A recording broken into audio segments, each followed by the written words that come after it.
voy a solicitar de que me ayuden confirmándome apenas pueda salir esto. Tan, tan, tan, tan. Chévere. Muy bien, no sé si pueden ver mi pantalla, por favor, ¿me confirman? Sí, está bien. Ya, perfecto. Muy bien. Pues el día de hoy vamos a hablar, vamos a tratar acerca de todo lo que corresponde a lo que es herramientas digitales, ¿no? Tengo entendido que algunos de mis predecesores en diferentes cursos, en diferentes sesiones, han ido hablando de este tema y evidentemente es una cosa que en este tiempo nos compete bastante a todos los que estamos relacionados con educación.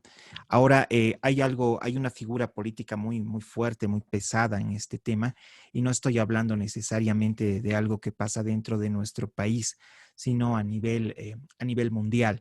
Inicialmente, comentarles de que la virtualidad no es algo que sea necesariamente nuevo.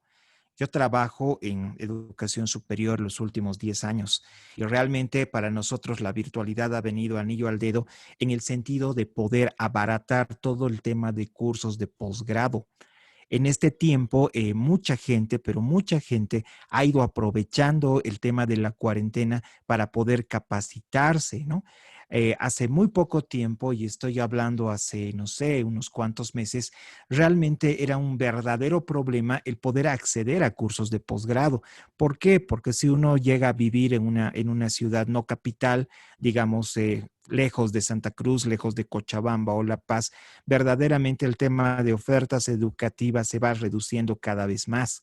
E inclusive la gente que vivimos en La Paz o Cochabamba o Santa Cruz, generalmente uno quiere y uno busca siempre poder capacitarse y siempre poder mejorar, pero lamentablemente las ofertas que tenemos al alcance no necesariamente son las mejores, ¿no? Vale decir, por un lado, y no estoy criticando para nada el tema de la calidad de los educadores con los que podemos contar, tanto en las universidades como en los institutos, pero verdaderamente otra cosa es pues tratar de salir al exterior, tratar de poder capacitarse en universidades de España, en universidades de México, sin ir más lejos de Chile o de la Argentina. Dentro de la educación virtual se ha visto esta necesidad de los usuarios, esa necesidad de todas las personas que quieren continuamente capacitarse y evidentemente se ha determinado que los costos pueden ser cada vez más accesibles. En otras palabras, que básicamente para mí resultaría mucho más barato, pero mucho más barato inscribirme en una universidad de México que tener que viajar hasta Santa Cruz. Y pasar clases, los costos son exactamente los mismos. ¿Por qué? Porque en este tiempo todo lo que es capacitación, al menos en educación superior hablando, es virtual. En otras palabras, hay un montón, pero montones de cursos que están completamente al alcance nuestro, completamente al alcance nuestro desde el punto de vista técnico, desde el punto de vista económico y sobre todo desde el punto de vista temporal. Recordemos que en educación virtual no necesariamente estamos nosotros amarrados a los relojes.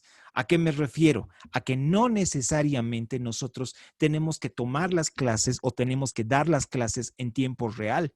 Hay muchos cursos que se concentran directamente en la utilización de videos, en la utilización de herramientas como ser, sin ir más lejos, el YouTube, como ser, sin ir más lejos, las bibliotecas virtuales o llamadas también bibliotecas digitales.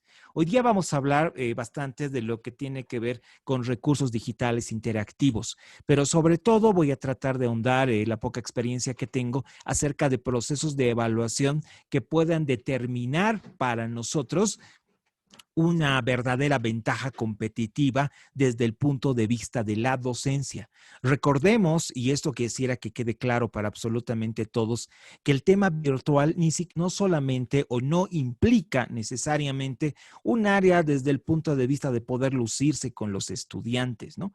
Yo he asistido a varios cursos en calidad de oyente, en calidad de estudiante, en donde he visto a varios licenciados, especialmente del exterior, que simplemente han venido a maravillarnos con recursos que están completa, total y absolutamente fuera de nuestro contexto, ¿no?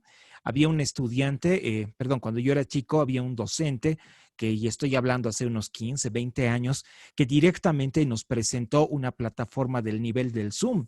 En este tiempo, hablar del Zoom es hablar de algo poco menos que trivial, que me parece que el 99% de la población que están relacionados con telefonía celular están acostumbrados y básicamente todo el que maneja WhatsApp eventualmente maneja Zoom. Pero imagínense cómo era esta situación hace 20 años. Hace 20 años, literalmente venir a hablarnos maravillas que desde ningún punto de vista eran reales o eran aplicables al contexto en que nos estábamos desenvolviendo en ese momento. En este tiempo, caballeros, nosotros vivimos en un mundo donde la mayoría de la población tiene acceso a Internet, pero sin embargo tiene acceso a Internet desde un punto de vista extremadamente limitado. ¿A qué me refiero con extremadamente limitado? A que básicamente nosotros podemos ver un video, pero muy difícilmente podemos seguir una videoconferencia. Nosotros podemos descargar un archivo, pero es más difícil y es otra cosa completamente distinta manejar con un ebook. Un ebook es un libro en línea que requiere un ancho de banda poco menos que fabuloso, ¿no? Una cosa es ver un YouTube, otra cosa es manejarse o girar en torno a Netflix. Una cosa es mandar mensajes o mandar archivos de unos 10, 20 o 50 megas. Y otra cosa es literalmente intentar descargar videos, descargar documentos o descargar software de varios gigas de tamaño. Realmente tenemos que ubicarnos en el contexto en que nos estamos moviendo y les comento que eso no es tan fácil. Muy bien, repito y ya vamos empezando directamente con el tema. Hoy vamos a hablar de todo lo que tiene que ver con recursos digitales y algunos ejes de lo que implica el proceso de evaluación. Para empezar, tenemos acá tres cosas y tres herramientas que son, no herramientas como tal, pero tres conceptos que tienen que quedar extremadamente claros. El número uno, el primero de los conceptos, es lo que tiene que ver con la motivación. ¿Qué es motivación? Para nosotros motivación es las ganas de hacer las cosas. Ahora, yo sé que este curso es un curso de hora y media. Es un curso donde todos los que están acá tienen limitaciones, limitaciones de tiempo sobre todo. Y hablo de limitaciones de tiempo porque sé que la mayoría de ustedes, imagino, que me están siguiendo por un teléfono celular. Y la mayoría de ustedes no piensa, no se le pasa por la mente que la persona que los está capacitando, que está transmitiendo conocimiento en este momento, les obligue a prender sus cámaras. Y mucho menos esperan que uno que está del otro lado literalmente te ponga contra la pared y te presiona a que puedas participar. Ahora, hacer eso en un contexto como este es complicado. Y yo sé que en este momento veo conectados aproximadamente 50 personas.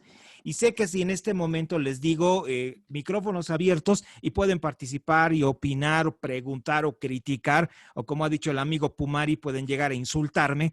Yo sé que de los 50, posiblemente 5, 10, exagerando 15, si yo fuera muy bueno, participarían. Pero les comento que mi experiencia, que no es corta en este tema, de los 50, más de la mitad me están escuchando, discúlpeme, me están escuchando como el llover. Es extremadamente difícil romper algo que se le llama la cuarta dimensión para hacer que del otro lado de la pantalla el oyente, el estudiante, el participante pueda verdaderamente pasar acá y participar. Es extremadamente difícil. En este tiempo, en la universidad, estamos dando clases virtuales desde el mes de octubre del año pasado. Y esto ha arrancado con el tema de los conflictos sociales que han llevado a la caída del gobierno del MAS, ¿no? En ese momento, la ciudad de La Paz estaba completamente bloqueada por varias semanas y la universidad decidió lanzar programas de educación a distancia. Los programas de educación a distancia, todos los docentes, como yo, que nos consideramos tradicionales, para mí es extremadamente difícil dar clases en una pizarra, les diré, hemos sufrido bastante. Y hemos sufrido bastante no por el tema tecnológico, que finalmente se puede sopesar, sino por el tema motivacional. La gente en clases virtuales no quiere participar. No quiere participar. Y eso lo estoy diciendo desde mi modesta experiencia. Es increíble, es desesperante cómo al momento de querer participar a tus estudiantes, simplemente te salen y el 90% de los casos te salen exactamente con la misma excusa. Ingeniero, licenciado, profesor, mi micrófono no funciona, mi cámara no funciona, en este momento estoy en mi trabajo, no me encuentro con computadora o con mil y un excusas. Mi guagua está llorando, me acabo de caer, estoy entrando al hospital, no tienen idea de la cantidad de excusas que pueden dar. Ahora, la educación es un mundo muy extraño, es un mundo tan extraño donde al usuario, que es el estudiante, tú tienes que rogarle porque aprenda, a pesar que el usuario es el que está pagando tu trabajo. O sea, la gente paga un servicio que a veces no quiere recibir. Eso es la educación. Y no es la educación en Bolivia, es la educación en todas partes. Entonces, punto número 1, tenemos que lograr motivar a que los estudiantes participen. Para motivar a que los estudiantes participen, en primer lugar, tenemos que ser personas total y completamente entretenidas. Y no estoy diciendo divertidas. Tenemos que ser motivadores, tenemos que ser gente que verdaderamente tenga todos los recursos a disposición para hacer que una clase pase rápido, pase de forma ágil, para que la gente que ha entrado ya no se salga. Yo en Facebook tengo un sitio que se llama Ricardo Landívar, donde los días sábados tengo sesiones, algunas muy relacionadas con lo que es evangelización, varias relacionadas con lo que es educación. Entonces, es una experiencia muy extraña el poder ver que cada que iniciamos una de estas sesiones con mis compañeros, hay 50, 100, 200, 300, 400 personas entrando y son más de la mitad de ellas que se van saliendo continuamente. Y al final de la semana tengo 6,000 personas que han entrado a uno de mis videos, pero de las 6,000 personas no son ni 20 los que lo han visto completamente. Mientras más larga sea la sesión, es mucho más difícil que la gente se preste la mayor de la atención. Y ahí vamos con el siguiente factor o el siguiente punto. El primero es motivación. El segundo es visualización. Los recursos digitales te permiten el poder participar dentro del aula. Una cosa es sostener un escenario, sostener un grupo de gente, un grupo de personas que únicamente te pueden observar la cara. Es difícil. Pero les comento que en este tiempo en donde los usuarios, los estudiantes, los oyentes o como quieran llamarlos, están del otro lado de la camarita, resulta poco menos que imposible hacer que me presten la total atención. Hace muchos años, hace unos 10, 12 años, yo tenía un programa de radio relacionado con educación. Y tener un programa de radio, les comento, y algunos de ustedes han debido vivir esta experiencia, es bastante entretenido, es motivador, es hermoso el tener un programa, hablar por la radio, el poder decir tus pensamientos, pero ¿saben qué es lo más difícil y lo más fuerte y lo más frustrante? El momento en que se te ocurre decir, este es el número de teléfono de la radio, por favor llamen para participar. Y ni se imaginan la cantidad de gente desubicada que llama completamente para cualquier cosa. Entre las llamadas, el 80-70% era gente que simplemente descolgaba el teléfono y te decía, ¿puedo participar? Es un concurso, ¿no? O sea, ¿de qué trata su programa? O simplemente te ganaban y empezaban a insultar a alguien. Era complejo. En el área virtual no es un programa de radio. En el área virtual tienes la oportunidad de poder hacer visualizar esquemas. Si tú quieres dar clases, puedes poner números, puedes poner texto, puedes poner videos, puedes poner, sin ir más lejos, cosas tan increíbles, tan letales, tan maravillosas como imágenes. Tú puedes hacer que un estudiante literalmente pueda llegar a conocer el planeta por medio de este recurso llamado computadora, llamado celular y bien llamado Internet. Puedes hacer paseos virtuales y describir lugares que ni siquiera tú mismo has llegado a conocer. Son herramientas que están ahí y que han llegado sobre todo para quedarse. Vamos con este tercer factor. Y este tercer factor es algo más fatal, más brutal, más tremendo. Y es el factor adaptación. Cada uno de nosotros tenemos nuestra forma de hacer las cosas. Estoy suponiendo que todos ustedes tienen experiencia en aula.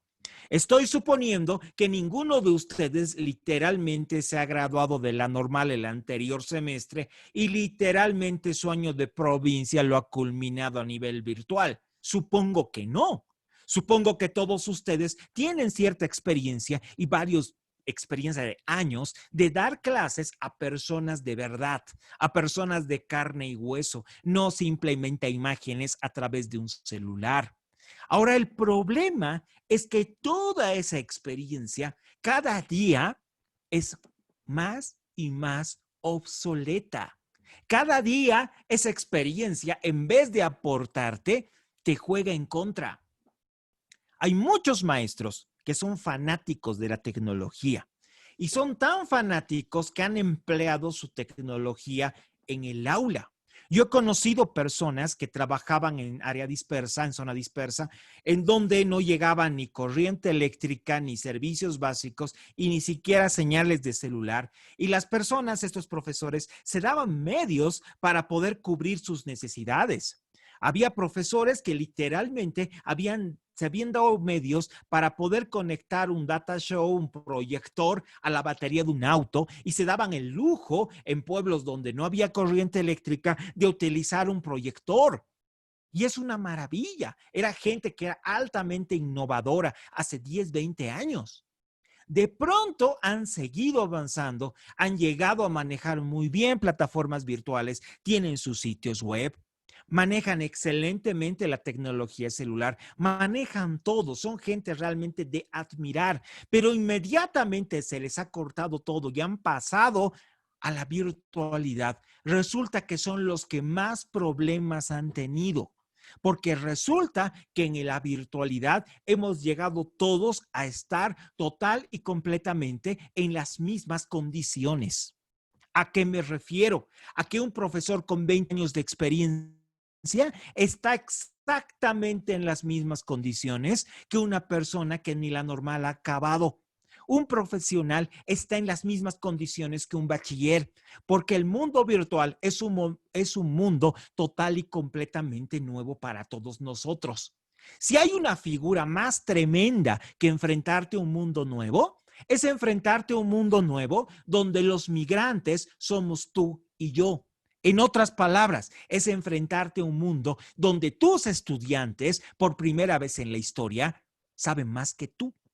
Ahora, yo varias veces les he dicho, y esta es una pregunta que siempre me hacen, ¿cómo puedo yo aprender a manejar un aparatito como este celular si yo nunca lo había conocido antes? Y realmente hay personas de 40, 50, 60 años que se compran por primera vez su Android, su teléfono inteligente, y de pronto no saben a quién recurrir para que les ayude. Hay profesores, yo soy hijo de profesores y nieto de profesores, mis hermanos son maestros y realmente a mí me llama la atención que siempre un profesor tiene ese pensamiento snob. Snob no es una mala palabra. Snob es el concepto de pensar que si algo vale mucho desde el punto de vista económico, ese algo vale la pena de ser comprado. Snob es la persona que dice que todo lo que es barato no debe valer la pena y lo que vale verdaderamente la pena es algo que sea caro.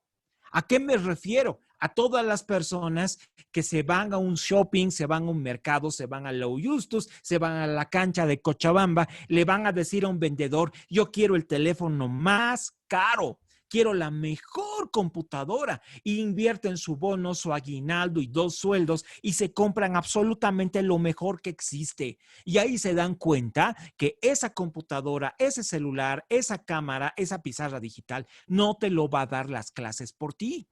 Tú tienes el deber, señor maestro, de poder adaptar todo tu material, adaptar tu experiencia de 20 años, que no es en vano, a estas nuevas herramientas virtuales, a este nuevo mundo digital. Repito, motivación, visualización y adaptación. Y continúo.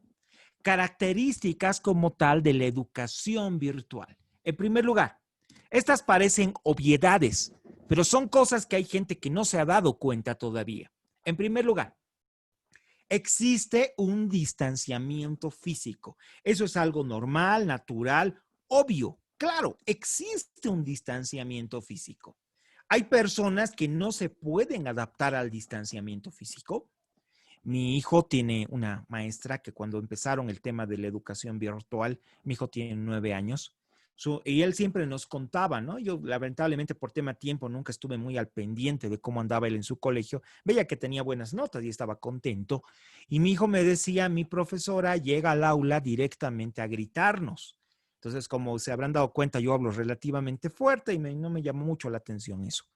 Entonces, ahí mi esposa me dijo, ¿no? La profesora es buena gente, es muy buena persona, considero que es buena maestra, simplemente que la única herramienta que ella tiene para hacerse respetar y dominar un aula es recurrir al grito. Tampoco me llamó mucho la atención porque evidentemente yo he sido criado en los años 70 y 80. Hasta que el momento en que a mi hijo se le presentó la opción de tomar clases por Zoom con esa profesora. Y la profesora por Zoom se tomó 5 minutos gritando a todos que se callen. Y lo más gracioso del mundo es que nadie le enseñó a la profesora que en el Zoom tú tienes la herramienta para poder hacer callar a todos los estudiantes. La señora utilizó la misma herramienta de siempre, olvidándose que existe un distanciamiento físico, olvidándose que si estás manejándote una plataforma virtual, entonces no tiene pues sentido que te pongas a gritar, no tendría sentido que vayas con tu regla a amenazar a los estudiantes, no tiene sentido ni siquiera que le digas a uno que no puede ir al baño o algo por el estilo. Hay un distanciamiento físico, no podemos acercarnos a los estudiantes. Hay una cosa que acá no está escrita, que no está marcada. Y es que los estudiantes lamentablemente sí pueden acercarse a nosotros. Cualquier error que nosotros podamos llegar a cometer, los estudiantes y especialmente los padres de familia tienen la opción de poder grabar las clases, de poder sacarte un corte de pantalla y posiblemente sacarte una foto en una posición poco menos que ridícula. ¿Realmente tenemos que tener en cuenta esto? Hay un distanciamiento físico de nosotros hacia los estudiantes, pero este distanciamiento no necesariamente se produce a la inversa. Los estudiantes no están distanciados de nosotros, aunque no parezca lo mismo.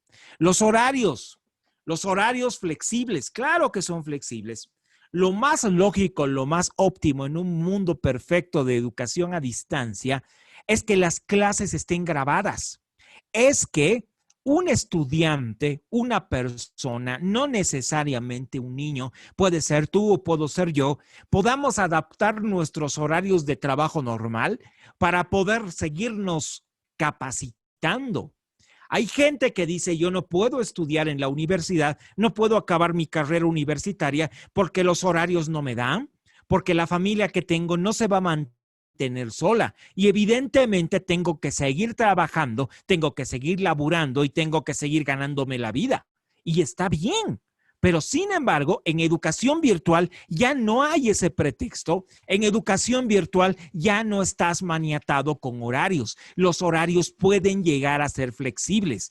En muchos casos, las clases tienes que grabarlas. No puedes darte el lujo de esperar que todos te respondan al mismo tiempo. Es bien probable, en mi experiencia, que varios de ustedes en este momento estén haciendo otra cosa y está bien, está dentro de las reglas del juego. Hay algunos de ustedes posiblemente más que seguro las señoras que me están escuchando y me están tratando de atender con un niño en brazos. Hay algunos que me están escuchando proyectando la imagen en un televisor y tienen todas las facilidades para poder leer la diapositiva. Hay otros que lo están manejando en un celular muy, muy pequeño, donde a duras penas pueden disfrutar del audio. Son las reglas del juego. Pero ante todo, cuando tú tienes la posibilidad de grabar las clases, puedes tranquilamente reproducirlas entre las 2, 3, 4 de la mañana, levantarte todos los días a las 5 y entre las 5 y las 7 de la mañana, antes de que tus guaguas se despierten, poder seguirte capacitando, seguirte aprendiendo y seguirte superando. Son las reglas del juego en este mundo virtual que ha venido para quedarse. Se emplean medios electrónicos. Los medios electrónicos siempre van a tener el mismo problema. Los medios electrónicos se van caducando. Caducar significa volverse obsoletos. Lo que hace 10 años tu celular era, en 5 años se convierte en un pisapapel. Cada día están saliendo nuevos modelos de computadoras. Cada día el Internet está evolucionando y está exigiendo que tú sigas y sigas permanentemente invirtiendo en tecnología. Hay mucha gente que siempre me pregunta cuál es la mejor marca de celular, ¿no?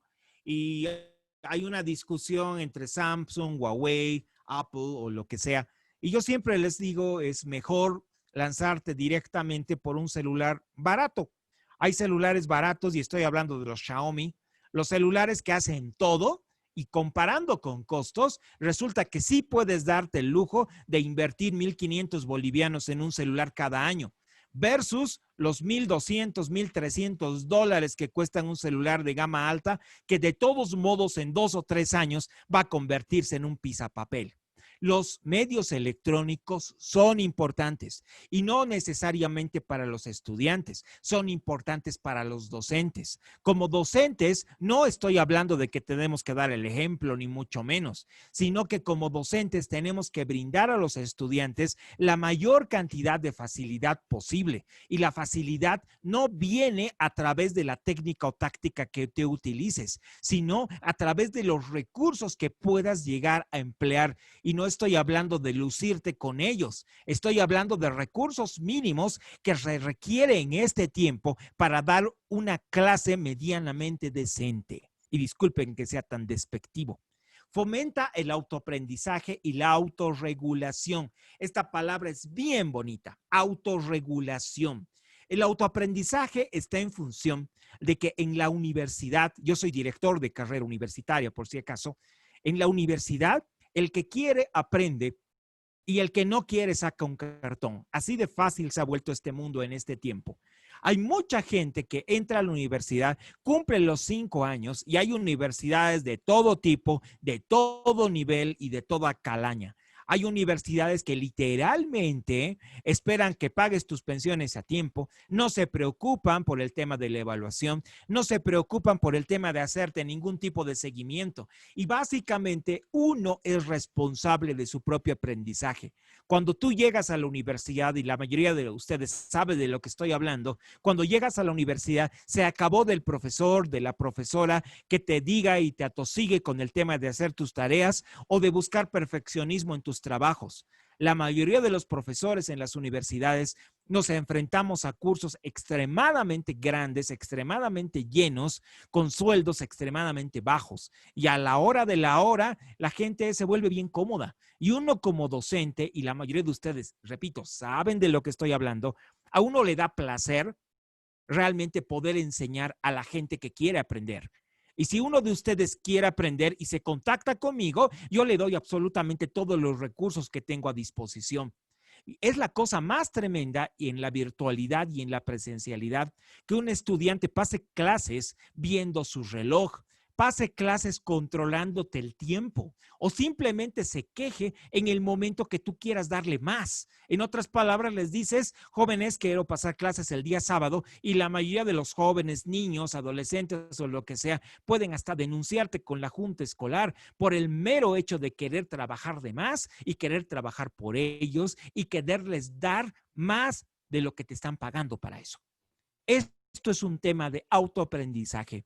Los recursos virtuales te permiten tener autoaprendizaje, te permiten escuchar la misma clase 2, 3, 4, 10 veces, te permiten poder buscar mayor bibliografía que la mínima. Y hay otra cosa que también te permite, y es hermoso, repito, la autorregulación. Hay gente que aprende las cosas de manera muy rápida, de manera extremadamente ágil.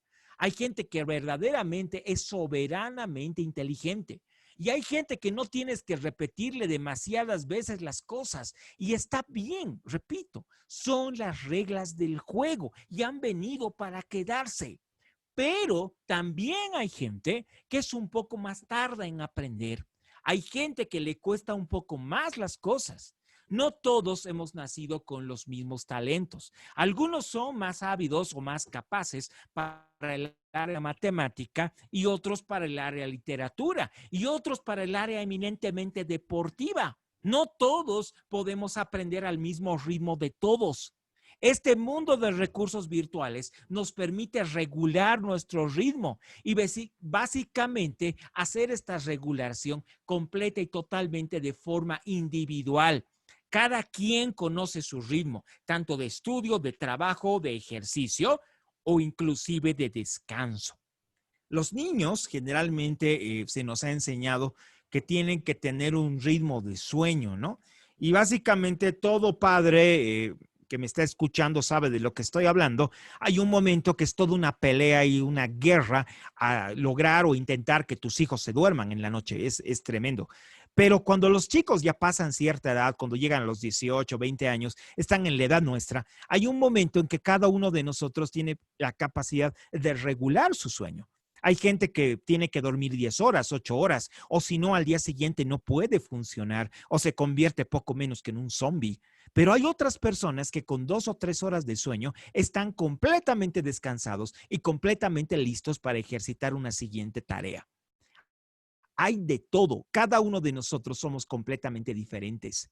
Si alguno de ustedes tiene esa rara habilidad, alguien le llama noctambulismo, de poder dormir poco tiempo y verdaderamente estar completamente descansado, no pierda el tiempo levantándose temprano para ver televisión.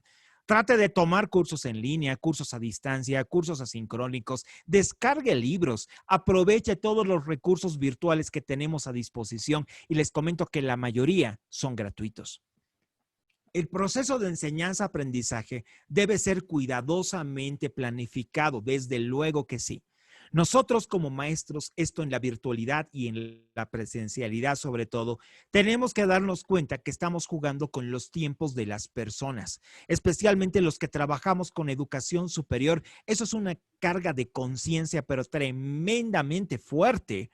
Saber que hay gente, especialmente en posgrado, especialmente también con ustedes, gente que toma cursos de capacitación, que sacrifica el tiempo de estar con sus hijos, de estar con sus familias o estar tomando merecido descanso para poder tomar clases e intentar capacitarse. Y ese tipo de personas no podemos darnos el lujo, no podemos ser tan malvados de verdaderamente entregarles cualquier cosa de producto.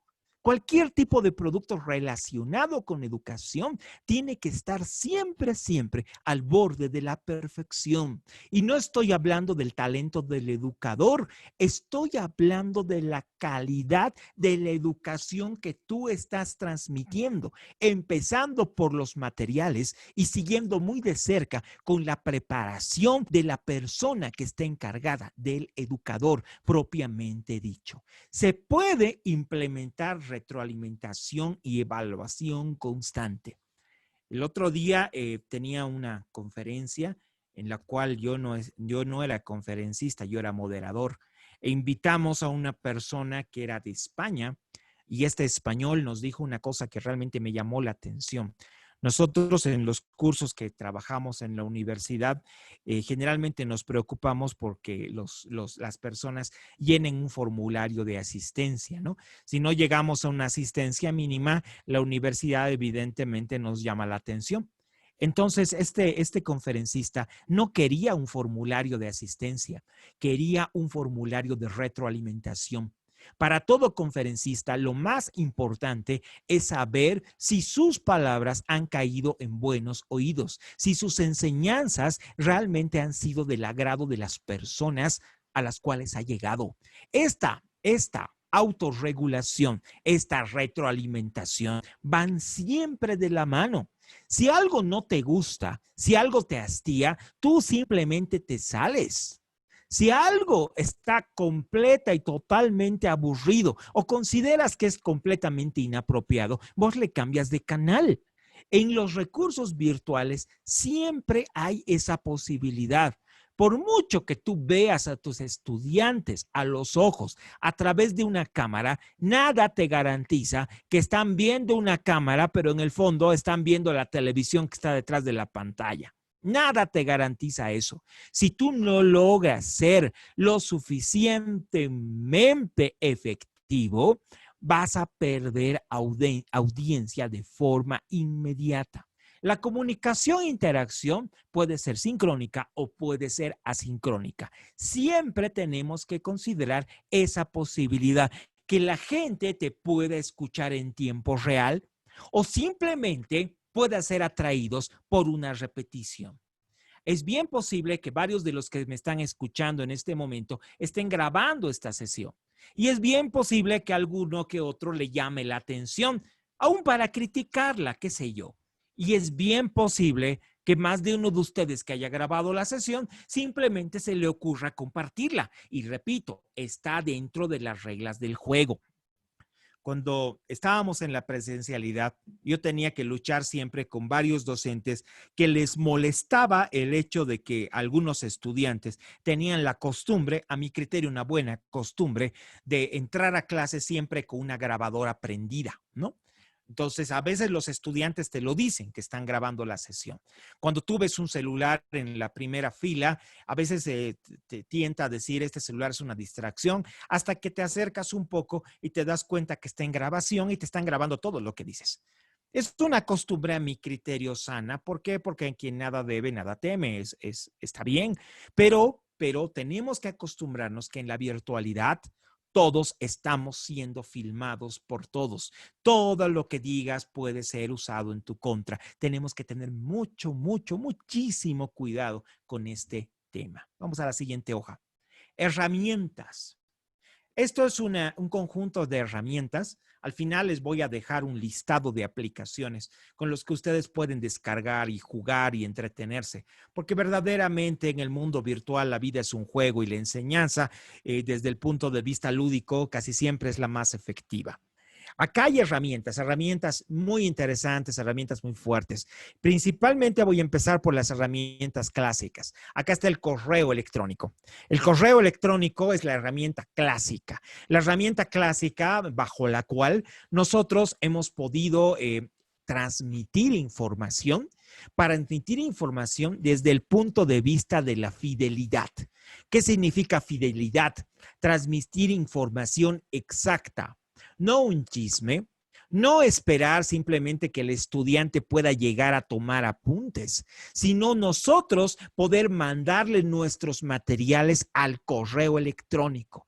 El correo electrónico, independientemente que en este tiempo existe el WhatsApp, el Facebook y otro tipo de cosas, el correo electrónico sigue siendo el rey de las herramientas virtuales. ¿Por qué?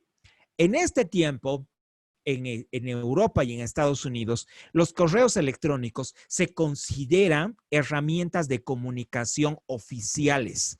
¿A qué me refiero con herramientas de comunicación oficiales? Me refiero al mismo valor que tenga una carta firmada de puño y letra tuyo. Yo puedo comprobar que yo he recibido o he enviado una información, un documento, por medio de un correo electrónico que es infalsificable. Los correos electrónicos son infalsificables. Un correo de cuenta Gmail te ayuda a coordinar absolutamente todo el resto de tus cuentas, iniciando por el mismo Facebook, siguiendo por el WhatsApp. Un correo de Gmail te ayuda a organizar tu información y si no sabes manejarlo, estás en verdaderos problemas. Un correo de Gmail de forma gratuita te permite tener acceso a una nube de por lo menos 15 gigas de tamaño. 15 gigas les comento que es una barbaridad de espacio, es hartísimo. En 15 gigas, básicamente, te va a sobrar por lo menos para 10 vidas de información. 15 gigas es hartísimo. La información cada vez se va siendo más corta en el momento que nosotros nos terminamos acostumbrando a guardar cosas inútiles como ser videos, como ser fotografías de alta resolución o inclusive programas, juegos, aplicaciones. Y ahí es donde la información se va quemando. Pero si tú esos 15 gigas solamente los inviertes en documentos de Word, en documentos de Excel, les comento que es una cantidad infinita de espacio para almacenar y para guardar información. Vamos por los siguientes.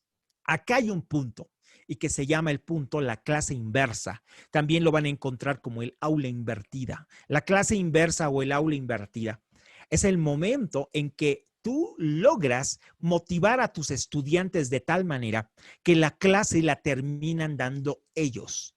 En pocas palabras, pones los temas sobre la mesa y son los estudiantes bien motivados, son los estudiantes con harta hambre de aprendizaje que se esfuerzan por investigar y por turno van dando ellos la clase. Tú estás ahí simplemente para ser un moderador de clases y para poder aclarar cualquier tipo de duda que los estudiantes tengan. Las clases monólogo, desde el punto de vista digital, han pasado completamente a la historia. Si a ti te encantaban las clases magistrales, pues vas a tener que esperar que volvamos a la normalidad, porque las habilidades retóricas que tú o yo podamos haber desarrollado en todos estos años, lamentablemente en este tiempo son poco menos que inservibles. Si ustedes fueran un grupo de gente de 15, 18 años, estoy seguro que la mayoría de ustedes ya hubieran abandonado el salón.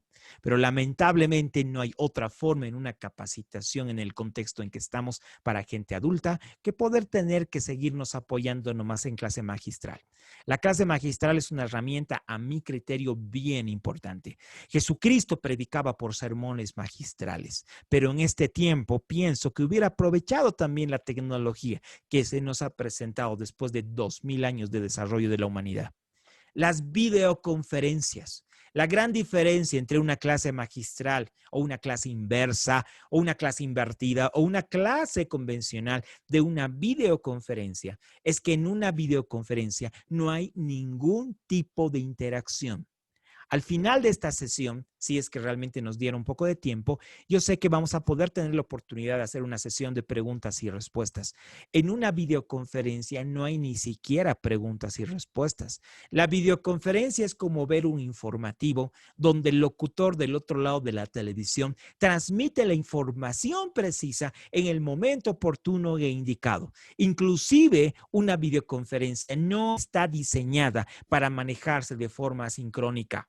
La videoconferencia generalmente se trata y se trabaja en temas de actualidad y se trata y se trabaja en temas de tanta actualidad que días después o meses después resulta poco menos que obsoleta. Los museos virtuales. Varios de ustedes, yo sé que cuando ha nacido el tema del Internet, una aplicación que estaba muy de moda antes de los teléfonos celulares era el manejo del Google Maps, del Google Earth. Google Earth significa Google Tierra.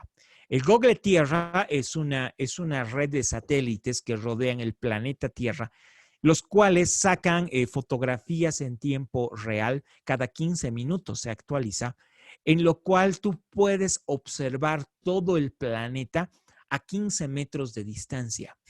En otras palabras, tú aplicas, puedes instalar eso en tu celular, puedes instalar eso, puedes entrar ahí, puedes poner coordenadas, puedes irte a una ciudad, a la capital de China, puedes irte a ver una pirámide en Egipto y puedes ver absolutamente todo a 15 metros de distancia. 15 metros de distancia, por si acaso, es como subirte en un edificio de 5 pisos, no es más lejos que eso. y puedes tener la calidad de poder ser un pájaro y dar una vuelta alrededor del mundo. Eso es un tipo de museo virtual. En el Internet en este tiempo hay la oportunidad de que tú puedas darte vueltas por parques cretácicos, puedes ir a museos en Europa, puedes ir a ciudades como Machu Picchu en el Perú, puedes darte las vueltas que quieras, puedes detenerte, puedes leer explicaciones o inclusive tienes la posibilidad de hacerte guiar con guías de turismo en tiempo real y les comento que casi todo eso es gratuito.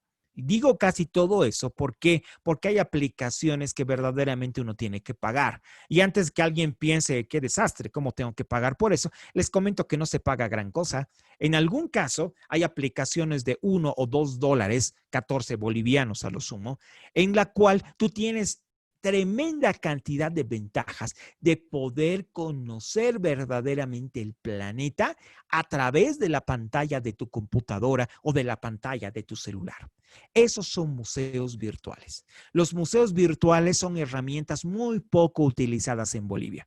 Y digo muy poco utilizadas en Bolivia porque la mayoría de los maestros que yo les pregunto no los toman en cuenta, no los utilizan, ni siquiera los docentes universitarios. Hay gente que paga para aproximadamente 10 a 20 bolivianos diarios comprándole megas a sus hijos y no tienen idea de qué invierte un chico con 20 bolivianos diarios de megas, que es una barbaridad de acceso a la información. Y la mayoría de estos jóvenes, lo que hacen estos niños en muchos de los casos es simplemente desperdiciarlos en redes sociales o peor aún, desperdiciarlos jugando con gente que nunca van a llegar a conocer o descargándose programas o descargándose fotografías o jugando al streaming o cualquier otra de otras cosas cuando por medio de esa herramienta podrían estar dándose una vuelta alrededor del planeta en viajes que ni tú ni yo posiblemente lleguemos a hacer nunca jamás. Es un ahorro tremendo, es una inyección de cultura increíble y escandalosa. Son los museos virtuales. Las bibliotecas virtuales. Las bibliotecas virtuales consisten en que absolutamente toda la información de la humanidad está en proyecto de ser digitalizada. Son contados libros en el mundo que en este momento no han sido adecuadamente digitalizados. La mayoría ya están digitales o ya están en proceso de. El otro día a mí me encantó un libro que lo vi en una librería en La Paz y ese libro habla de la historia empresarial de Netflix. Yo soy ingeniero industrial y siempre ando detrás de este tipo de materiales. Y lo que me llamó la atención es que el libro valía 280 bolivianos en una librería. Y alguien dice, ¿cómo va a gastar este loco 280 bolivianos en un libro? Y realmente a mí también me pareció escandaloso y bien loco, ¿no? ¿Cómo vas a comprar eso en 280 bolivianos? Un libro que posiblemente vas a leer una vez en la vida. E inmediatamente lo fui buscando por internet y al final lo compré en $1.9, que es básicamente 13 bolivianos y un poco más. Esta compra me da como para poder leerlo en una plataforma determinada. No puedo compartirlo, no puedo imprimirlo, pero me evita, por un lado, gastar más de 200 bolivianos y por otro lado, tener que al final de leerlo, tener que guardarlo, tener que almacenarlo. Por si acaso lo que tengo acá atrás no es un fondo digital, tengo hasta el techo de libros en la casa, ¿no? Y verdaderamente el tema de guardarlos es poco menos que doloroso. O sea, tú no vas a regalar un libro que te ha costado más de 100, 200 bolivianos, pero evidentemente cuando lo has acabado de leer, tienes que cuidarlo. Un poco de humedad destruye los libros. Les comento que los libros digitales son indestructibles. Si te roban el celular, te compras otro, instalas tu cuenta y el libro digital va a seguir ahí, va a estar ahí. Las bibliotecas virtuales son herramientas que a nosotros nos sirven. ¿Para qué? Para poder impulsar a los estudiantes a la lectura. Les comento que a pesar de haber cientos de miles de aplicaciones para obligar a la gente a que pueda acrecentar su cultura, nada puede superar a la lectura. La gente, si quiere aprender a hablar mejor, si quiere aprender a dominar su propio lenguaje, en nuestro caso el español, la única forma de poder hacerlo es incrementando la cantidad de horas de lectura que tú te Me refiero a lectura poco menos que clásica. Lea la Biblia, lea El Quijote de la Mancha, lea Las Mil y Una Noches, lea Los Tres Mosqueteros, lea Julio Verne. Lea tanta literatura que en tus tiempos y en los míos, cuando éramos niños, era literatura obligatoria. En este tiempo donde los ministerios de educación en toda Latinoamérica nos ha obligado a repartir a los estudiantes poco menos que revistas que tienen el nivel literario de un deportivo, nos extrañe pues que los jóvenes no puedan aprender a comunicarse con otros jóvenes, sino hasta cuando llegan a la universidad. Y yo conozco profesionales que no pueden acceder a buenas fuentes de empleo, no porque tengan dificultades técnicas, sino porque tienen puntualmente dificultades en comunicación y expresión oral, bibliotecas virtuales. Acá tengo dos cosas igualmente interesantes y maravillosas: los foros virtuales y los chats académicos. Esto es bien diferente. En primer lugar, un chat es lo equivalente al WhatsApp. Un chat tienes respuestas, preguntas en tiempo real, preguntas rápidas, preguntas ágiles, respuestas muy cortas. En un foro, generalmente uno puede lucirse colocando un sinnúmero de recursos. En Facebook hay grupos que están destinados enteramente para que la gente que le gusta debatir, que le gusta discutir. En este tiempo están bien de moda los foros relativos con política, ¿no? Si han ganado las elecciones o si la han perdido, lo que sea. Hay algunas personas que realmente invierten mucho tiempo de su vida discutiendo de cosas extrañas como ser fútbol. Hay gente que tiene foros donde realmente se maneja un lenguaje de alto nivel, les comento. Los periodistas deportivos que hacen carrera en deportes manejan bastante cantidad de palabras y realmente aprenden a poder convencer y entretener a la gente en tiempo real, cosa que les comento que no es nada fácil. Es realmente una profesión bien respetable en este tiempo. Esos son los foros, esos son el chat. Y todo envuelto en lo que se denomina páginas web. En este tiempo, posiblemente la principal página web del mundo, la principal página web del planeta es indudablemente Facebook.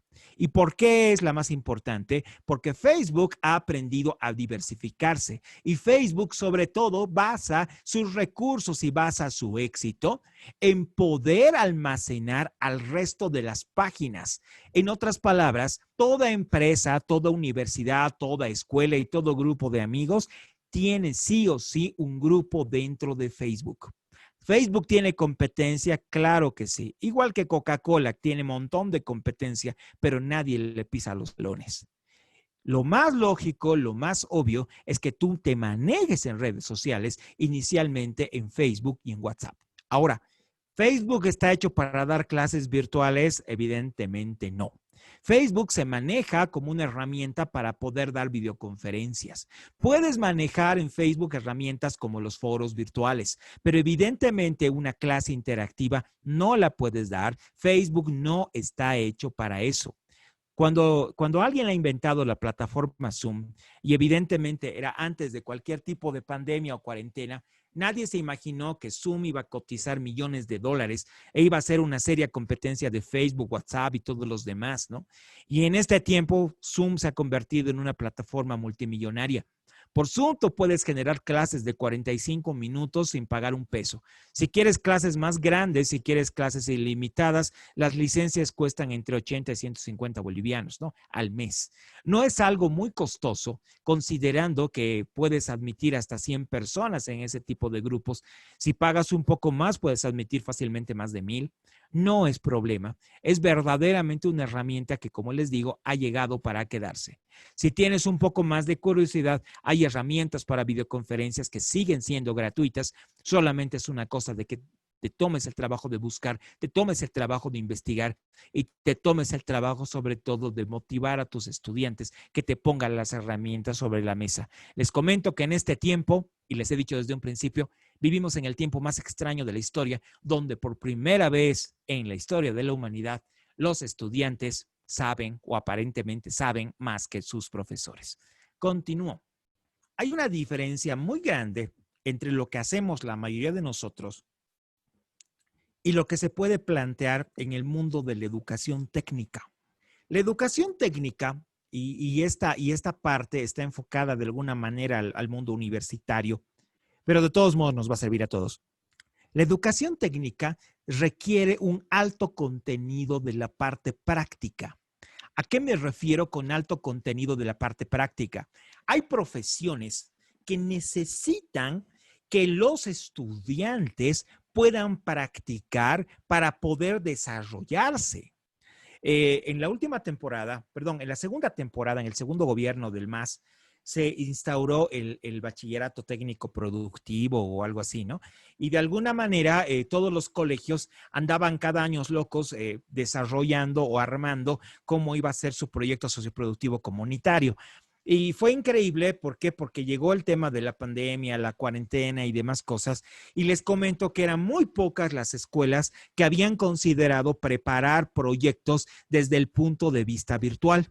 Ahí llegó la clausura del año escolar y verdaderamente no nos dio el tiempo para poder lucirnos a nivel de nuestra imaginación y al nivel de nuestra adaptabilidad con el que íbamos a hacer con la educación técnica en el mundo virtual. En este tiempo donde yo trabajo, tenemos tremendos dolores de cabeza porque estamos en la época de las defensas de proyectos de grado, de las defensas de tesis. Y hay varios estudiantes, y estoy hablando de chicos de 20, 22 años, que dicen, yo no quiero defender mi proyecto de grado, sino hasta que la universidad vuelva a la normalidad. Y les comento que ya están un año rezagados y no sé cuándo verdaderamente vamos a volver a la normalidad. El Ministerio de Educación, el ministro actual, lo que hizo fue lo siguiente, fue dar vía libre para las defensas virtuales solamente del área de medicina. Y fue algo lógico porque verdaderamente tú, ¿cómo puedes graduar a un médico, a un futuro médico, tomándole un examen en línea? O sea, en línea tú no puedes examinar a un paciente. En línea tú no puedes saber ni siquiera si el muchacho, si el futuro doctor sabe poner una inyección o manejar un termómetro o un estetoscopio. Hay carreras que verdaderamente necesitan de un componente práctico. La virtualidad está ahí, claro que está ahí. Y yo pienso que lo siguiente que sigue es terminar en un modelo mixto donde tanto los colegios como las universidades y absolutamente todos tengamos que acostumbrarnos a entremezclar lo virtual con lo presencial. Repito, lo virtual con lo presencial. Hay algunos, los más afortunados, que han logrado encontrar trabajos que han podido desarrollar completamente desde sus casas. Y estoy hablando de gente que trabaja en empresas de servicio tipo bancos, empresas de servicio en donde ciertos puestos como el control de personal, el control de finanzas, sobre todo, el tema de planificación, y les estoy hablando a nivel empresarial, se puede manejar a distancia y lo puedes manejar fácilmente desde tu computadora o inclusive desde tu celular. Pero lamentablemente ese tipo de gente está en problemas. ¿Por qué? Porque hay mucha gente que quiere esos puestos de trabajo. Si tú trabajas en una empresa a nivel Entel, Viva o Tigo, y resulta que tú trabajas en televentas, trabajas en atención al cliente, donde te pagan por contestar un teléfono todo el día, y los dueños, los gerentes dicen, ¿para qué lo vamos a traer hasta acá a este muchacho, a este empleado? Mejor que trabaje desde su casa, sería lo más óptimo. Y le dan un teléfono, le dan crédito ilimitado y la persona te está respondiendo desde su casa. Les comento que ese tipo de trabajos están en alto riesgo. ¿Por qué? Porque hay mucha gente que quiere trabajar desde su casa y hay mucha gente que está dispuesta a trabajar por menos dinero de lo que tú cobras. En otras palabras, están en verdaderos problemas porque resulta que están trabajando en un empleo que es muy poco cotizado desde el punto de vista técnico. Un empleo que en este tiempo cualquiera puede llevar a cabo. La educación digital, la educación virtual, te da esas herramientas que todo el planeta puede ser extremadamente competitivo. Todos tenemos la misma oportunidad y el mismo acceso a la información, estemos en Bolivia, estemos en Perú o estemos en España. Todo está total y completamente abierto. No hay ningún tipo de proteccionismo. Ahora, dentro de las herramientas virtuales, dentro de las herramientas visuales como tal, hay una herramienta que se utiliza en pregrado, se utiliza en posgrado, se utiliza básicamente en todas partes, que es lo que se denomina el estudio de casos o el análisis de casos. Y estoy hablando de herramientas que vienen muy de la mano con la parte motivacional. Quiero buscar cuál puede ser la herramienta que pueda generar que el aula se mueva, se estremezca y que los estudiantes estén tentados, estén impulsados a participar. Quiero saber qué tengo que hacer para que ellos participen. En un aula presencial, los profesores se dan técnicas. Hay alguien que dice lo mejor para poder hacer que todos participen es venir y contar una historia, ¿no? El día de ayer, hablando de un ejemplo, en la ciudad de La Paz ha pasado una cosa medio rara, medio sórdida, en la cual una persona ha ido a un teleférico, ha sacado su revólver y le ha metido 2 tiros a una señora y la ha asesinado y seguidamente ha agarrado el mismo revólver y se ha suicidado, ¿no? Entonces, si estuviéramos en educación presencial, inmediatamente podías empezar la clase contando eso. Alguno de los niños podría decir, sí, yo he visto eso en tal canal y le comento, profe, que la persona que ha disparado no ha muerto. En este momento está en un hospital. Alguien podría participar diciendo, le comento, profe, que eso no es así. Lo que ha pasado es que ha sido un tema pasional, ha sido un feminicidio. Alguien dice, no, yo he leído que el tema era que uno le debía plata al otro, hasta que alguien se levanta y dice, le comento que estoy viendo en este momento en mi celular lo que ha pasado y le comento que la persona que ha disparado acaba de fallecer, ¿no? O sea, todos sabemos de las noticias ciertos flashes, ciertos tics. Si tú tienes la habilidad como profesor, y yo sé que la mayoría de ustedes sí lo tiene, porque sé que varios de ustedes tienen aún más experiencia que yo, sé que es una habilidad el poder cazar una noticia en el contexto de lo que tú quieres transmitir. Es una habilidad que solamente la experiencia te da. Esto es un análisis o un estudio de caso. Poder encontrar el tic, el tip, poder encontrar el gancho, poder encontrar la herramienta para poder desengranar a todo un curso y literal y vulgarmente hablando, metértelos al bolsillo, poder hacer que todos participen, poder hacer que absolutamente todos estén con la motivación fresca. ¿Para qué? ¿Para aprender? ¿Para guardar silencio? No, para poder participar y para poder aportar al resto de la clase. ¿Por qué? Porque juntamente con los estudiantes, el docente es el primero de los alumnos, el primero en aprender y el primero en pulir sus habilidades en tiempo real y de modo continuo. El portafolio. Esta herramientita, este simbolito que ven acá, que posiblemente varios de ustedes lo han visto en sus celulares, es lo que los ingenieros de sistemas nos han metido en la cabeza como la nube. La nube, también denominada el Google Drive, en el caso de los que manejamos Google, es un mundo en donde tienes, como les decía en un principio, 15 gigas de espacio, 15 gigas en un disco duro que está en el Internet, el cual te permite poder almacenar todo lo que tú quieras. Donde tú entres, donde tú llegas, te conectas al Internet e inmediatamente abres la nube y vas a poder trabajar como si hubieras acabado de enchufar un pendrive, un flash memory o como ustedes lo llamen, básicamente un disco duro que está en el Internet de forma completa, total y absolutamente segura. Ahora, acá en la diapositiva que les va a entregar el licenciado Candia, les estoy dejando un acceso de cómo manejar e instalar la nube. Esto es simplemente entrar a este enlace, entras acá, no estoy manejando un PDF, estoy manejando una diapositiva convencional. Entras aquí, haces doble clic, el Internet te manda a YouTube y en el YouTube un tutorial con una voz de señora te va indicando detalle a detalle qué es lo que tienes que hacer para poder manejar esta herramienta. A otras herramientas, los mapas mentales. Mapas mentales. mapas conceptuales, espinas de pescado. Son herramientas que nos ayudan a todos los que trabajamos de una u otra manera con asignaturas del área social.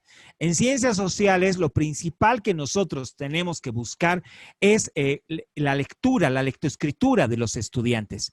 En muchas ocasiones nosotros nos hemos apoyado ruinmente, y disculpen la expresión, ruinmente en herramientas de la pedagogía clásica, herramientas como el dictado. Yo he visto en este tiempo a algunos profesores e inclusive docentes universitarios que se siguen apoyando en el dictado aún en medio de la virtualidad.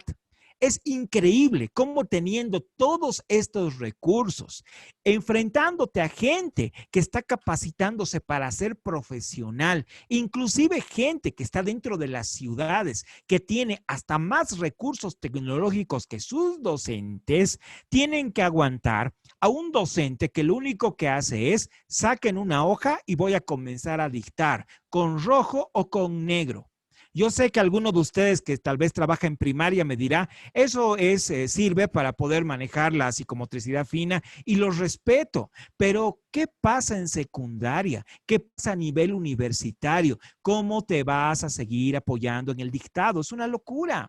Si yo quiero cerciorarme que una persona ha comprendido todo un texto o al menos lo ha leído de principio a fin, lo primero que voy a hacer es enseñarle el manejo de mapas conceptuales o herramientas gráficas denominadas mapas mentales. Con un mapa conceptual yo me aseguro dos cosas. En primer lugar, que el estudiante se ha esforzado realizándolo y en segundo lugar, que no se lo ha copiado absolutamente de nadie.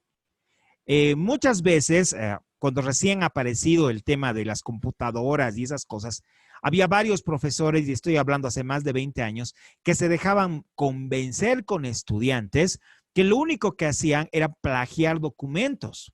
En una época donde estaban de moda o empezaron a ponerse de moda los juegos en red y los puntos de internet en las esquinas de las calles, había gente que cobraba literalmente por hacer los trabajos de los niños, ¿no? Y no cobraba por la calidad de trabajo, cobraba por la cantidad de hojas. Y algunos profesores, posiblemente profesores de ustedes, ¿qué es lo que han terminado haciendo? Veían un trabajo de 100 hojas realizado técnicamente simplemente en un fin de semana y evidentemente se impresionaban de tal manera que la máxima nota era poco, ¿no? O sea, y empezaron a hacer la clásica de calificar los trabajos por volumen y no por calidad.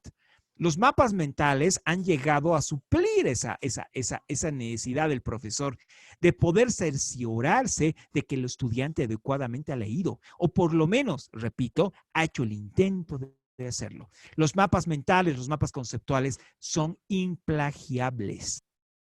Es muy sencillo, es muy fácil, especialmente cuando uno de estos mapas conceptuales está hecho a mano, el poder detectar si un estudiante se ha copiado del otro. O peor aún, el poder detectar si un estudiante simplemente se ha puesto a dibujar corazoncitos y trebolitos y no ha leído ni empezó a leer el libro. Es fácil. Y de acuerdo a la experiencia que todos nosotros como educación tenemos, evidentemente resulta poco menos que práctico. Las lluvias de ideas. Las lluvias de ideas son herramientas que funcionan a través de darles el control de la clase a los estudiantes. Estudiantes, ahí está la clase, yo voy a apagar mi cámara y ustedes inmediatamente participen entre ustedes y quiero que me resuelvan este caso, quiero que me den unas respuestas o respuestas a este grupo de preguntas y simplemente tú sacas tu bolígrafo y empiezas a anotar observaciones, te das cuenta de quién participa más. Te das cuenta de quién está dirigiendo al grupo y te das cuenta que los chicos empiezan a aprender de que absolutamente todos tienen algo que aportar. A diferencia de la presencialidad, en el mundo digital todos tienen las mismas condiciones de poder aportar. En el mundo digital es más complicado que a un niño lo terminen aislando de un grupo. En el mundo digital, los mal llamados nerds, si me entienden la expresión, son los que más ventaja tienen. En contrapartida, todos los chiquitos que basaban toda su vida en el carisma, en los deportes y en otras habilidades blandas, Lamentablemente tienen que ponerse en un mundo real y en un mundo real donde el esfuerzo va a ser la gran diferencia entre llegar primero o quedarte en el camino. Lluvia de ideas. Vamos con la siguiente. Las exposiciones digitales. Esto es bien diferente a una clase invertida. Esto es en grupo. En grupo tú les dices a los jóvenes, quiero que me expongan tal cosa. El otro día un docente en la universidad tenía que hablar sobre el tema de las contrataciones de personal. Entonces él les hizo a los estudiantes una dinámica bien bonita donde simplemente dos participaron, todos se callaron, incluyendo el docente, en donde un estudiante tenía que hacer un lote de preguntas para seleccionar un candidato, el cual era el óptimo para poder ser contratado a un puesto de trabajo ficticio. Puedes hacer la misma dinámica al momento de despedir a una persona. Puedes hacer la misma dinámica, se me ocurre, al momento de hacer que un estudiante, no sé, declare sus intenciones matrimoniales a una niña, no sé, se me ocurre. Son herramientas que te ayudan a romper el hielo.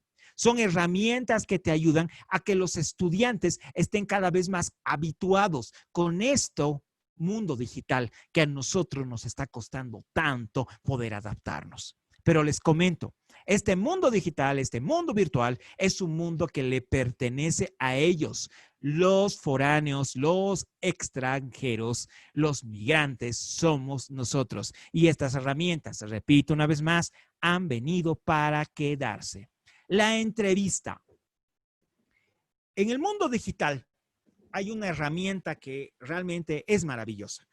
Para empezar, no hay distancias, no hay fronteras. Tú puedes convocar para tu clase absolutamente a cualquier persona de cualquier parte del planeta en tiempo real. Jóvenes, en este momento les comento que tenemos como invitado al viceministro de Educación, por decir algo. Y en este momento nos va a dar unas palabras y vamos a proceder a entrevistarlo entre todo el curso, ¿no? Ahora, esto en tiempo real sería imposible. En tiempo virtual hay mayores posibilidades de hacerlo. ¿Por qué? Porque a la persona que vas a entrevistar le va a tomar 10, 15 minutos de su vida. Si tú quisieras llevarlo a tu escuela, llevarlo a tu población, llevarlo a tu ciudad, sería poco menos que imposible, empezando por el factor costo. El trabajar en una clase virtual en Zoom es prácticamente gratuito, les comento. Vamos por la siguiente diapositiva, vamos por la 15. Evaluación del rendimiento estudiantil por medios digitales. Y la evaluación siempre ha sido un tema, no le voy a llamar un tema tabú, pero sí un tema bien complejo de poder manejarlo. En primer lugar, cuando hablamos de evaluación, siempre nos vamos a los recursos convencionales. Y los recursos convencionales es el tema de hacer exámenes. En el caso del Internet, el tema de elaborar plataformas de encuesta. Estas plataformas de encuesta se denominan forms. Les estoy dejando una herramienta o un video tutorial, mejor dicho, porque esto no es un taller práctico, es muy difícil poder hacerlo de forma práctica si tengo más de 60 participantes. En este video corto, son 10, 15 minutos, les enseña la persona que ha hecho este video paso por paso cómo vas a poder hacer un examen en línea. Para hacer un examen en línea hay dos formas, igual que para cualquier tipo de examen. La primera forma es manejar preguntas cerradas y la segunda forma es trabajar con preguntas abiertas. Las preguntas cerradas tipo cuestionario o de selección múltiple tienen una enorme gran ventaja. Y es que tú puedes corregirlas rápidamente. En otras palabras, el estudiante cuando acaba de hacer el formulario, cuando acaba de hacer examen, básicamente el sistema le va a dar la nota en tiempo real. Y en tiempo real él va a saber cómo le ha ido. Yo les aconsejo a los que llegan a trabajar en plataformas virtuales es que trabajen con forms, trabajen con estos exámenes rápidos, ágiles, todas las clases. Y de qué manera también tienes una herramienta para poder llevar la asistencia todas las clases. A vos te va a costar el poder generarlo con un poco de práctica, tal vez 10 minutos al día. A los estudiantes, tal vez 5 minutos al inicio de cada clase. Pero la evaluación jamás ha sido tan continua, tan práctica ni tan fácil. Otras estrategias para el tema de evaluación. Generación de proyectos. Los proyectos las tesis como tal, los proyectos socioproductivos comunitarios, como quieras llamarlos, ese tipo de proyectos en la virtualidad adquieren otro tipo de dimensión. ¿De dimensión en qué sentido? En que los estudiantes verdaderamente se ven motivados porque entran en un mundo que a ellos les gusta. ¿Por qué les gusta? ¿Por qué les encanta? Porque lo conocen mejor que tú. Pueden lucirse verdaderamente y literalmente enseñarte a ti y enseñarle al resto de sus compañeros todas las ideas que estos puedan llegar a tener. Ejemplos de empresas virtuales. El tema de los delivery. Los delivery son herramientas, son aplicaciones que sirven para llevar comida a domicilio, ¿no? Comida y otros artículos, ¿no? Estas aplicaciones se han puesto extremadamente de moda después de la cuarentena. Prácticamente cuando estábamos en la cuarentena blanda, después de poder salir de nuestras casas el primer mes, ha habido un montón de empresas, especialmente las empresas de comida, que han estado poco menos que al borde de la quiebra. Entonces a alguien se les ha ocurrido, ¿por qué no empezamos a trabajar con delivery, con pedidos?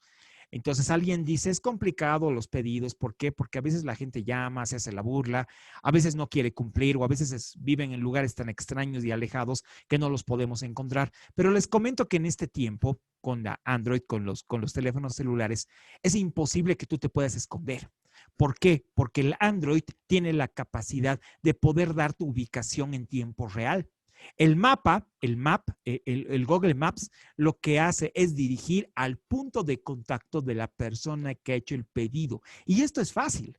Y es tan fácil que en este momento, solo en la ciudad de La Paz, hay más de 10 empresas que compiten con esto. Y compiten a tal punto que tú solamente tienes que pagar una media de 10 a 12 bolivianos por el transporte. ¿De qué viven? Es una competencia tan cruel y tan sagaz que básicamente la gente se va a ir siempre por la empresa que tenga menor precio.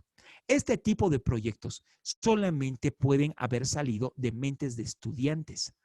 Nadie más capaz, nadie más hábil que un estudiante y especialmente un estudiante de colegio que pueda tener la habilidad de idear estas cosas, este tipo de negocios que a la hora de la hora le va a hacer el pie para que cuando sea grande en muy pocos años realmente tenga una herramienta para poder vivir, para poder subsistir y desarrollarse. Metodología, aprender haciendo. Cuando hablo de aprender haciendo, hablo de diferentes tipos de proyectos. En primer lugar, los socioproductivos comunitarios, que ustedes lo conocen mejor que yo. Los proyectos individuales, que son proyectos más cortos, pero siempre los proyectos individuales tienen que buscar, disculpen esto, yo sé que a muchos les va a molestar, pero tienen que buscar un punto relacionado con el lucro. ¿En qué sentido? Que al estudiante no hay algo que le motive más que el tema de ganar dinero. Disculpen, yo soy profesor universitario. La mayoría de nosotros en la universidad trabajamos con proyectos donde siempre les exigimos el costo-beneficio a los estudiantes. Cuando yo trabajaba en colegio, hacíamos exactamente eso. Había chicos que se daban cuenta que hacer gelatina no es tan caro. Cada gelatina pueden venderlo en unos 50, 2 bolivianos. Si la gelatina la sacas fría, le sube el valor. Si a la gelatina le pones un poco de crema chantilly, le sube el valor mucho más. Eso es un proyecto que a la hora de la hora puede generar recursos económicos sin necesidad, ojo, de hacer la gelatina. Simplemente un proyecto que esté en papel, un proyecto donde el estudiante se dé cuenta que la gente en muchos casos vende su trabajo bien barato y en muchos otros casos hay gente que gana mucho más dinero de lo que puede llegar a parecer. Verdaderamente las apariencias engañan. Los mega empresarios se han hecho mega empresarios gracias a la habilidad que han tenido, no de trabajar de sol a sol, como muchos de nosotros simples empleados, sino a la habilidad que han tenido de permitir, de lograr verdaderamente que el dinero trabaje por ellos.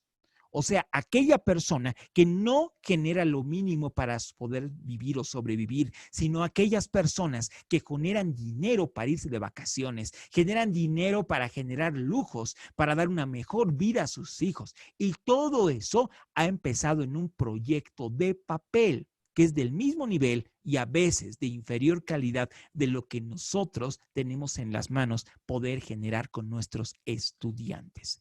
La presentación de trabajos es un verdadero problema en la presencialidad. En la virtualidad, los estudiantes tienen acceso a un montón de recursos que en la presencialidad ni soñarían alcanzarlos. Pueden manejar los estudiantes fácilmente 3 celulares al mismo tiempo, 2 computadoras, una pared entera llena de chanchullos. Son las reglas del juego. Yo tengo docentes en la universidad que me dicen, queremos tomar los exámenes con cámara prendida. Y les comento que eso es una cosa demasiado inocente. ¿Por qué? Porque los estudiantes se dan modos de poder escribir teniendo una pantalla en el escritorio y ver la cámara en un palito que está ahí al frente, o simplemente de que alguien se los esté haciendo su examen y tú en realidad estás tecleando un teclado que no está enchufado a ningún lado. Los estudiantes son tremendamente habilidosos. Tenemos que impulsarnos a que la presentación de sus trabajos sea poco menos que exquisita. Ahí ya no solamente evaluamos habilidades de redacción, sino también evaluamos habilidades puntuales de improvisación de los estudiantes. El poder buscar en tiempo real, vía su manejo de recursos digitales, respuestas a preguntas que les hagas tú o les haga otro tipo de tribunales que resultarían poco menos imposibles que ser respondidas en condiciones normales. Ahora, en esta parte hay una serie de aspectos relacionados con temas de evaluación en función de las actividades que cada uno de nosotros va desarrollando de forma clásica. Actividades como las clases, las lecturas, las discusiones, las presentaciones que podamos hacer. Ojo que esta tabla es una tabla convencional, no es una tabla de recursos digitales. Absolutamente todo esto es deber de todos y cada uno de nosotros el poder adaptarlo. A mi modesto criterio, no hay mejor forma de evaluar al estudiante que de forma oral, donde no solamente estás comprobando que el estudiante ha estudiado o no, ha aprendido o no, ha hecho sus tareas o no, estás comprobando si el estudiante se ha adueñado, se ha apropiado del aprendizaje y tiene los recursos suficientes para poder defenderlo a través de una cámara, que como se habrán dado cuenta no es algo fácil, no es algo sencillo necesariamente. Ahora, acá, a partir de la hoja 25, y son 32 hojas en esta diapositiva, tengo una serie de herramientas que les va a permitir, me gustaría poder desarrollar cada una, pero básicamente con los recursos que tenemos es imposible, les va a poder permitir el realizar todo tipo de habilidades o de herramientas de evaluación, desde simples formularios hasta cuadros didácticos, como ser inclusive rompecabezas, puzzles, lo que tú quieras. Sopas de letras, que es algo bien popular en este tiempo. Pero darse cuenta, sobre todo, estimados colegas, que los recursos digitales están ahí para ser usados, para ser empleados, para ser explotados, pero no están ahí para poder reemplazarnos a nosotros. La habilidad y la pasión que pueda llegar a tener o a poner un docente en sus clases, sean virtuales o presenciales, sí, entre clases de excelencia y clases poco menos que mediocres. Ahora, varios de ustedes en muchas ocasiones me han preguntado qué es lo que necesito como equipos mínimos, ¿no?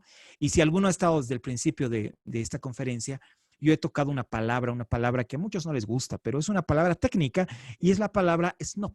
Los profesores somos snobs. Snob, ¿qué significa? No es un insulto, repito. Snob significa que tenemos la idea rara, la extraña idea de que algo que cueste mucho dinero es algo que nos va a servir. En otras palabras, que si tú quieres gastar más dinero, lo más caro es lo mejor. Y eso no necesariamente es cierto. Ejemplo, para poder trabajar en clases virtuales, en primer lugar les aconsejo tener una buena cámara. Varios de ustedes, sé que la mayoría de ustedes tienen una laptop. Les comento, yo también tengo una laptop, pero el problema es que la cámara que viene con la laptop no es la mejor. En este momento, la cámara que yo estoy utilizando es una cámara que me ha costado 400 bolivianos. Es una cámara de marca Logitech, ¿no? Esta es la Logitech, la más cara, la mejor cámara que existe en este tiempo para clases virtuales. Esta cámara tiene dos funciones. Por un lado es cámara y por otro lado es micrófono. Este micrófono es un micrófono que es increíble. Yo lo he probado. Este es el que yo tengo en la oficina, que evidentemente es propiedad de la empresa, propiedad de la universidad.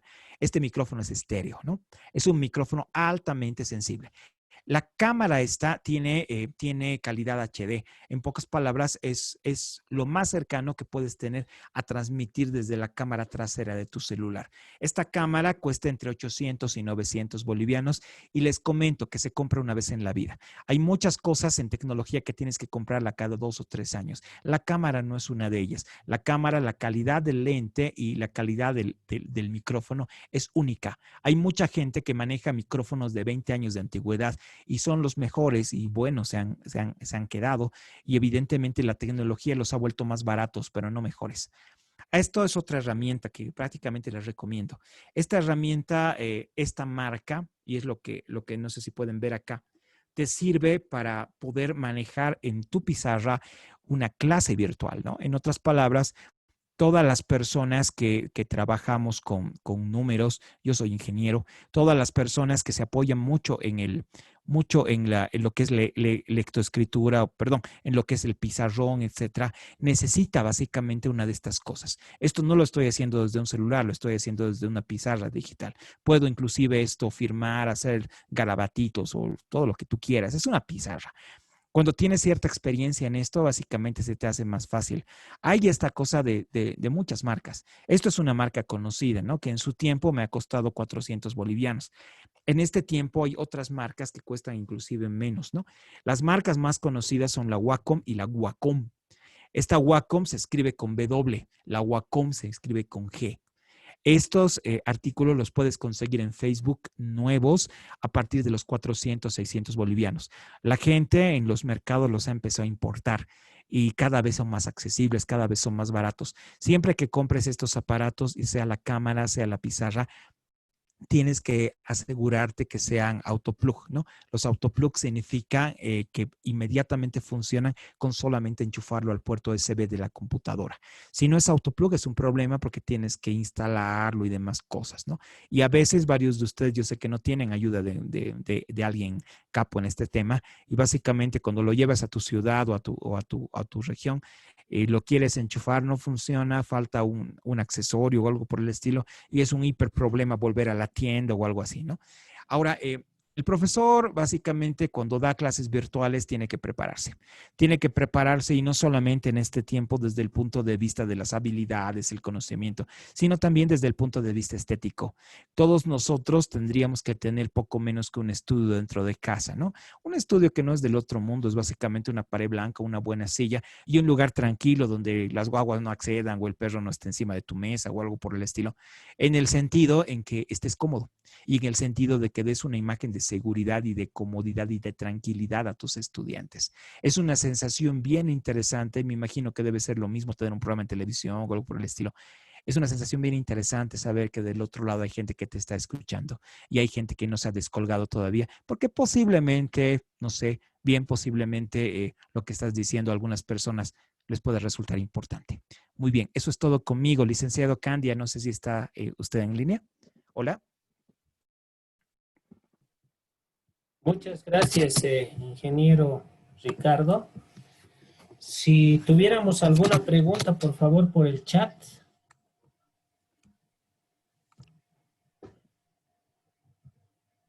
O pueden levantar la mano también para que le habilitemos el micrófono.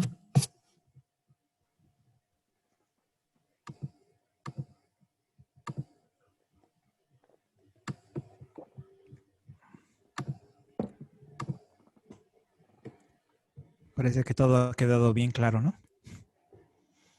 Sí, parece que sí. Bueno, ingeniero Ricardo, muchísimas gracias por su exposición. Muchas gracias también a todos los participantes en nombre del Centro de Capacitación Técnica Saber para la Vida, un agradecimiento por confiar en la institución. Vamos a estar compartiendo los materiales, como les decíamos, y en el grupo, por favor, vamos a dar las instrucciones para que ustedes puedan descargar su certificación digital. Un saludo, ingeniero Ricardo, a la distancia. Muchas bendiciones y bendiciones para todos. Hasta una próxima oportunidad. Muchas gracias. Hasta luego.